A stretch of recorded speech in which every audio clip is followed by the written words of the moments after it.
الشيطان الرجيم بسم الله الرحمن الرحيم السلام علیکم ورحمت الله وبرکاته. څنګه دوستانو خیر صبیتونم خدي جوړ روغ موټ بم د الله پاک نه غواړو. دا زننه چوا ګجرو علاقې ته ماته دعوت شوی نو هلته کې زه رالم او ماته د خپلو دوستانو ویلې چې زمونږ په دې غندلو کې دې ته غندلې وایي په دې کې یو واقعه شړشم غندل.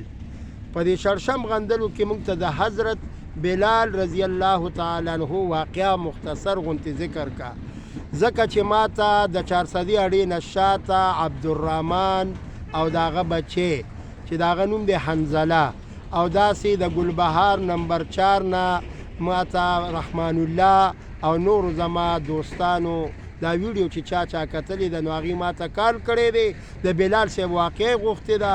نو لهذا بلال رضی الله تعالی عنه جلیل قدر صحابي او جناب محمد رسول الله صلی الله علیه وسلم چې کله مکه فتح کړه نو د مکې د فتح نه بعد د اذان ټیم شو. نبی کریم صلی الله علیه وسلم او فرمایل چې یاره اذان کول دی، اذان به څوک کوي؟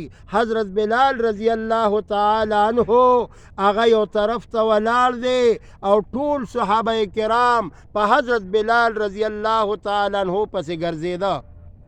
کله چې بلال رضی الله تعالی عنہ راغی د بیت الله شریف د بره په دې باندې ګورې اسې ناسته کېدل او یا ودرېدل مکروه دي، حرام دي، خو لیکن دا حکم د نبی کریم صلی الله علیه وسلم چې ای بلالا اذان وکا او د بیت الله د سر د پاسه اذان وکا. نو بلال صاحب په چغه باندې اذان وویلو. دغسې به بیا بلال رضی الله تعالی عنہ په بیت الله شریف کې خانه کعبه کې به اذان کولو. یو ورځ صحابه کرام هغې را جمع شو، نبی کریم صلی الله علیه وسلم ته وفرمیل چې فداک ابي و امي یا رسول الله، بلال رضی الله تعالی عنہ د اذان نه کوي. نبی علیہ الصلوۃ والسلام مبارک میں ورته فرمائی اے صحابه څه وجه ده؟ یا رسول الله بلال سے پجبه کې لږ معمولی شان پرخ دی، اشهد ان لا اله الا الله پزې اشهد ان لا اله الا الله وی.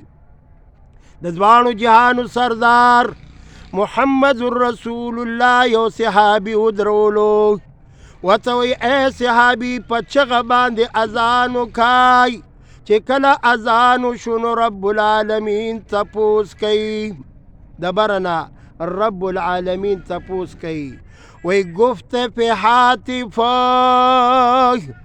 بردر خیر الورا چه سبب بے بانگ شد خانہ خدای. اے آقای نامدار محمد رسول اللہ سوجدہ چنن خانہ کعبہ کے اذان نہ دے شوی، بیت اللہ شریف کے اذانو نشو.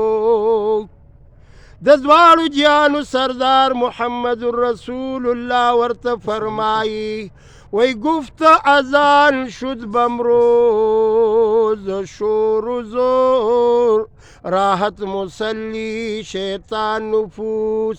اے رب العالمین آئی نن خود عمر پزور او پچغه باندې اذان شوی دی چې تمام منځ کوونکي خوشحاله دي او شیطان لري منډې والی. لیکن من کان لله کان الله له، څوک چې د الله شي نو الله بیا د هغه شي. بلال رضی الله تعالی عنہ د الله تپوس کوي چې اے بلال صاحب ولې ته اذان نه کې؟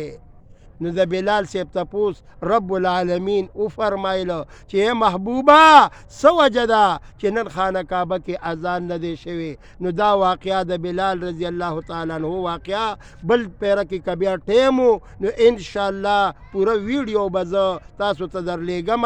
زما چینل او زما د موبایل نمبر 0312 83 83 53. خو دا ویډیو چې څوک هم واورئ برای مهرباني سبسکرایب هم کوي او شیر هم کوي او نور ملګرو سره هم دا شیر کوي چې نور هم واوري.